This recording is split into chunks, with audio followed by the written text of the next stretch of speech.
welcome to cricketnews.com. My name is Sumedh Bilgi. We're previewing the second ODI between India and England. The first one won by India, the first of three. And if India win this, it will be a series win, yet another format, which will go down obviously very, very well in Indian books. But for England, on the other hand, Sandeepan, it's not going to look like a very good report card, which will mean that they would have lost all three formats in their tour to India.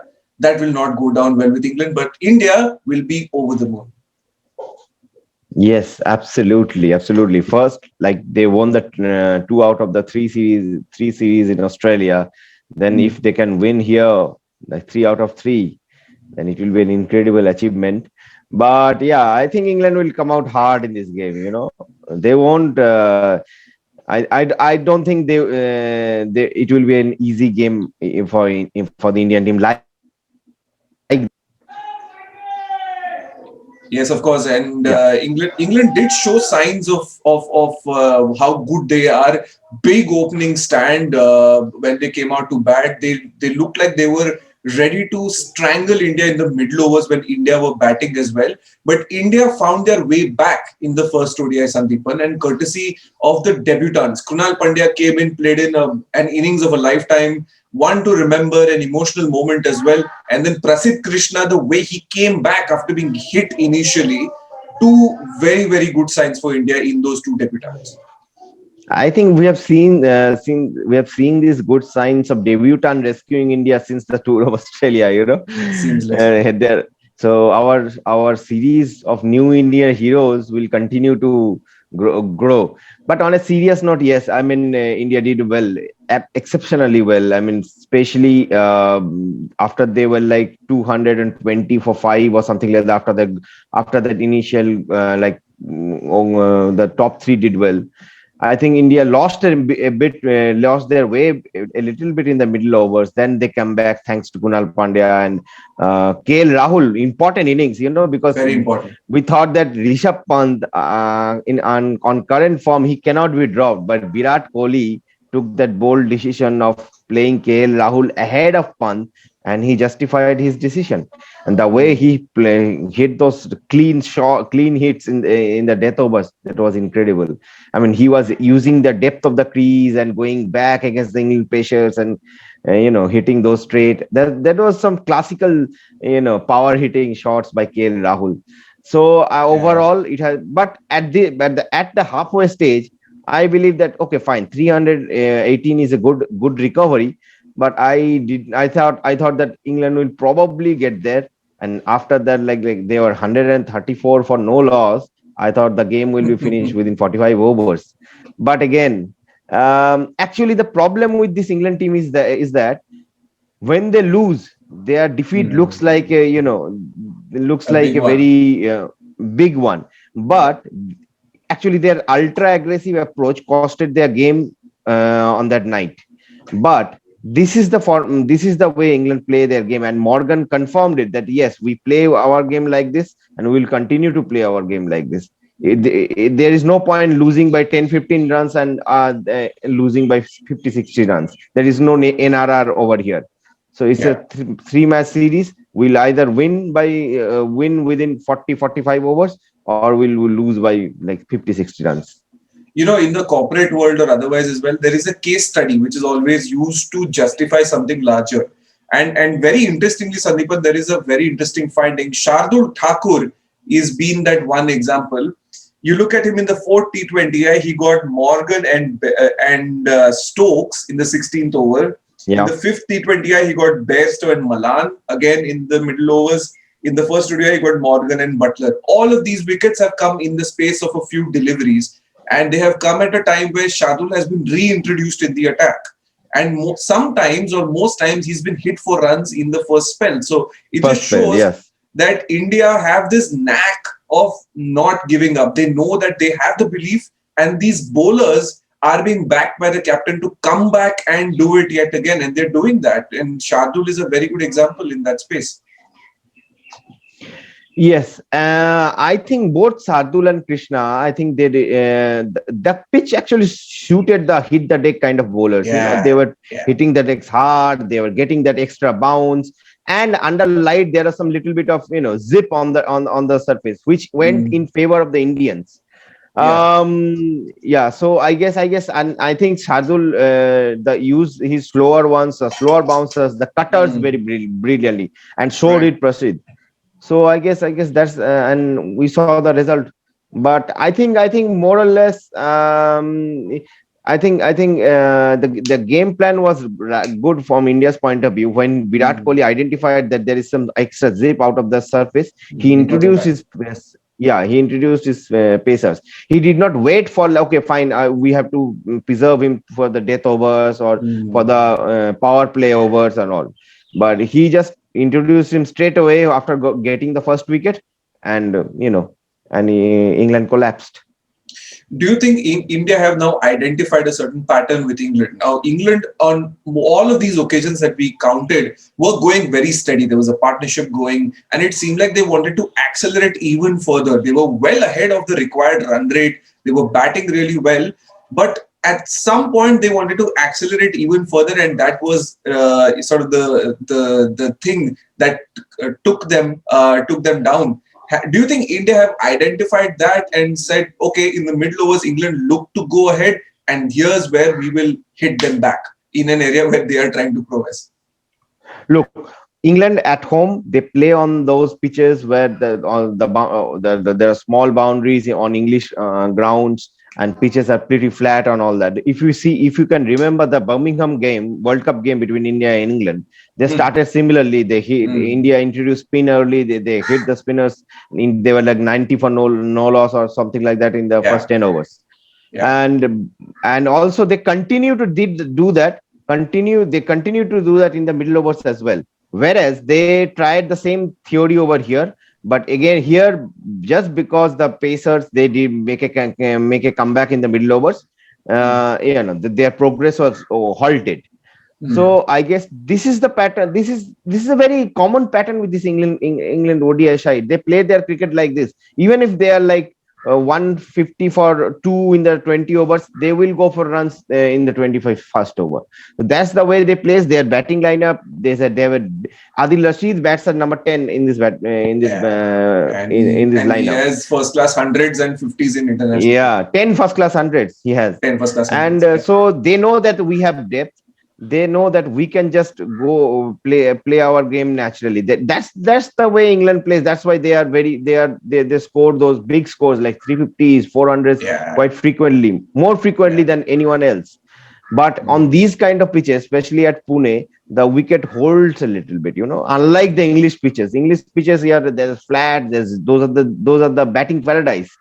But here the wickets holds a little bit, and I think that's why the England batters maybe just lost it their way a little bit. Especially Ben Stokes, the shot he played. If you would have played that on a true surface, that would have gone for Boundary. gone. But here it stopped a little bit. He tried to drive it, and it went on the up and offered a simple catch. Yeah. So that's the difference.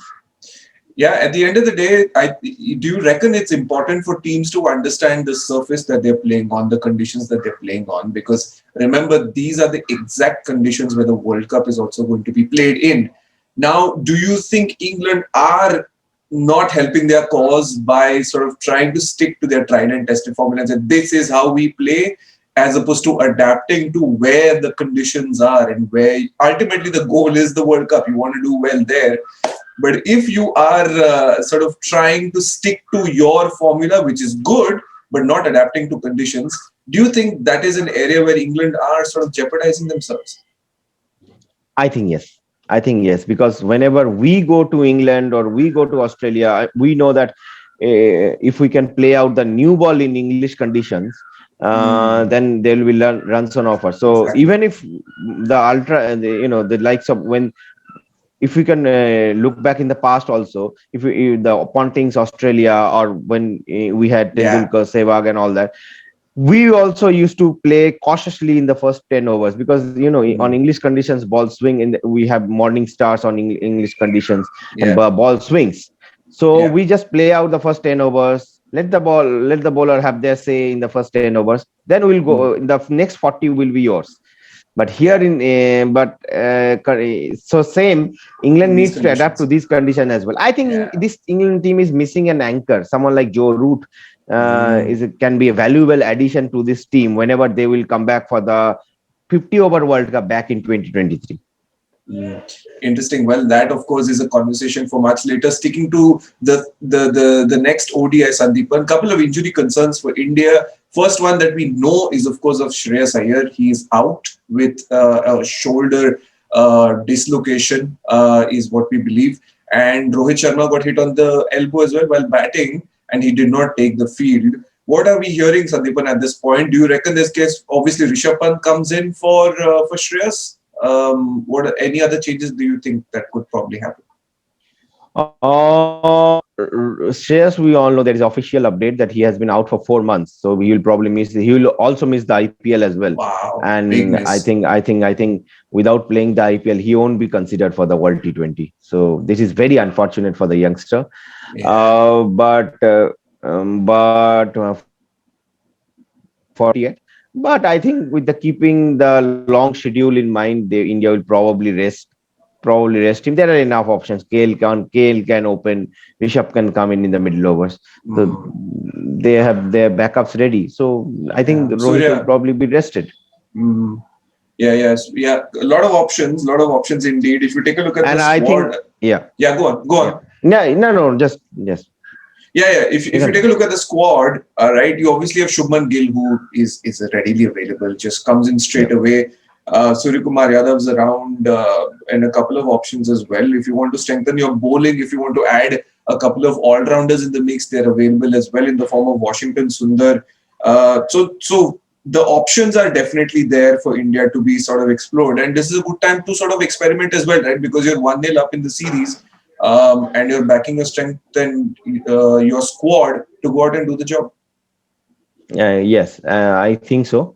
I think also we might see Chahal coming back in this game after Yeah. Kuldeep's performance. Yeah, Kuldeep's actually he was actually unfortunate when Johnny Westo and Jason Roy was going. They went after Yeah, him, and yeah, it's a tough task to go so after those for tough. anybody in the world these days. Yeah, Yeah, yeah. They quite are at a incredible. different level. They bat at a different level. Yeah. But if I would have, I was Kohli, I would have definitely give Kuldeep another game. But Mm. knowing Kohli, I think he might bring Chahal back in the squad. Kunal, obviously, after that performance, hope that he will retain his place. Yeah, yeah. And I don't see any unless he supports one. Other major changes. Yeah, yeah. Sounds good. Sounds good. From an England perspective, Pandipan, well, important game for them. They have to salvage this and to stand a chance to win one of the series at least. Any particular changes you think they could do, or any changes in approach that they could take? I think Ben Stokes should not bat at number 3. Mm. They need someone like Sam Billings, or maybe I think Sam Billings is the ideal person to bat at number 3, not Ben Yeah, Stokes. he's a good bat. He's very talented. He's got a stable head. He scored 100. Remember in the IPL as well, right? Almost scored 100. Yeah, he has played on these conditions for CSK. CSK's pitch, Chennai pitch, how Chennai pitch is, Yeah, and Sam Billings is a good play. Can be a good anchor role. He bats at the top in the top order in CSK. So I yeah. think That's a he great should shout. definitely batter. Yeah, he should definitely bat at number 3. Ben Stokes, I think he should be used as a finisher like they did in the World Cup. I think they both in this England. The strength of this England team is their batting, Mm. and their batting and a lot of depends on their middle over. Morgan, Stokes, Butler. Butler. That the middle order.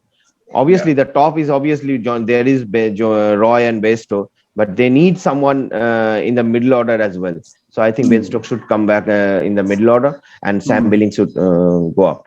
Okay, quick question. The bo- Do you reckon Ben Stokes? So you look at number sixes of the world, right? You look at Karen Pollard, Andre Russell, Hardik Pandya.